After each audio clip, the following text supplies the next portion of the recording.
Welcome back, scholars. Let's go over the answers here. Let me go over here to my work papers. And let's look at the first one. It's asking how many more animal crackers did the girls eat than the boys? So I'm looking at this data table right here. It's called a tally. Mark a frequency table. So what we're looking at is the first lady we look at is Katie. She ate 8 cookies. Then I go down to Emily. She ate 4. And then to Tiffany, she ate 9. When I add 8, 4, and 9, I get 21. And then I look at Patrick, Robert, and Joshua. Patrick and Robert each ate 5 apiece. That's 5 plus 5. Joshua ate 2. That gives me 12. So 21 minus 12 gives me 9. So the girls ate 9 more animal crackers than the boys. So now we're going to be looking at which dot plot represents the measurements that Dennis took for his thickness of the boards. I'm going to look at here. First, I'm going to start with 1/4. That's the first one here. I see that I have 1/4. So I'm going to put 1/4 on each one here. So I go 1, 1, 1, and 1. So each one of them has it. Next one I'm going to be looking at is 3/4. So 3/4, I have 1, 2, 3 of them. So let's go to the 3/4 measurements. The A is out. It only has 2.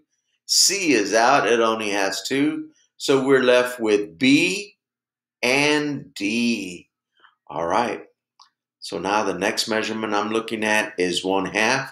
Have 1, 2 1/2. So everything is out on top.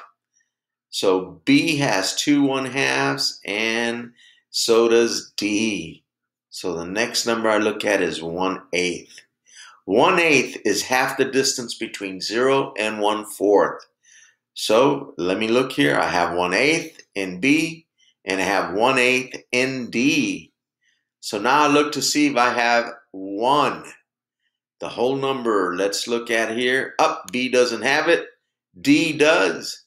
Let's go ahead and finish off to make sure we got it correct. I have 1/5/8. 4/8 is a half, so 5/8 has got to be the one right next to it. There is one. 3/4 and 1/2 we've already done. So the result is D, David. And let's go down to this one here. Based on the graph, how many students ride the bus to the Woodlands, Hillcrest, and Lakeview schools? So what would you do on this one? Add, my dear, multiply, divide, Aunt Sally. Add or subtract. Excellent. Yeah, I would add. So I'm going to add the Woodlands, which is 250, plus Hillcrest, which is 225. That is 475 plus 300. That is 775.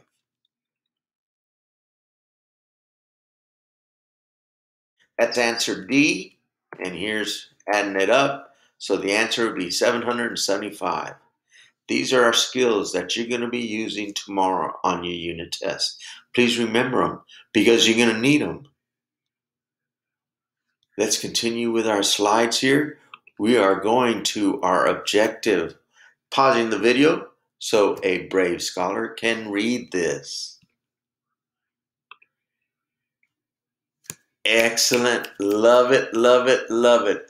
I love to hear scholars when they're reading and using the great voice. Review the unit by representing data using bar graphs, frequency tables, stems, and leaf plots, and scatter plots.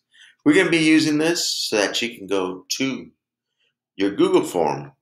And today, mateys, how are ya? I hope you're doing fine. Arrgh. Welcome aboard. You are coming aboard the Sucking Treasure Boat. We're heading down to the dining room. Why? It's the only sealed room in the boat. We want to make sure we're sealed. We're under attack from the authorities. We're pirates. We have some treasure.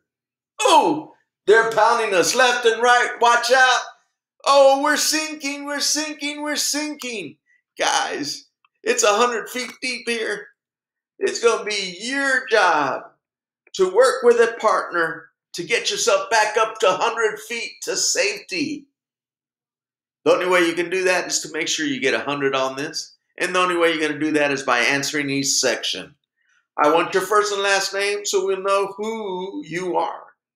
And then I need to know who your advisory teacher is. And then you're going to start with your section. It says here, welcome to Sunken Treasure Boat's dining room. You are 100 feet below sea level.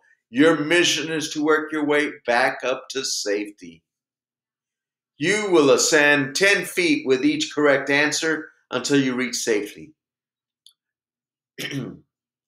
Take your time. You have 1 hour to reach safety. Good luck. You will be working with a partner. The question for this one is, which bar graph correctly represents the data in the table? Teachers, you can pause the video here and use the slides. You should have gotten a copy of it. And if they need help in solving it, you can go to that particular slide, put it in presentation mode, and it can tell you step by step on how to answer it. Or you can just go to it and get the answer. That's up to you. Scholars, I'm going to be seeing you tomorrow with the unit test. Best of luck here. And if you need help, ask your teacher. That's what we're here for. See you tomorrow. Bye.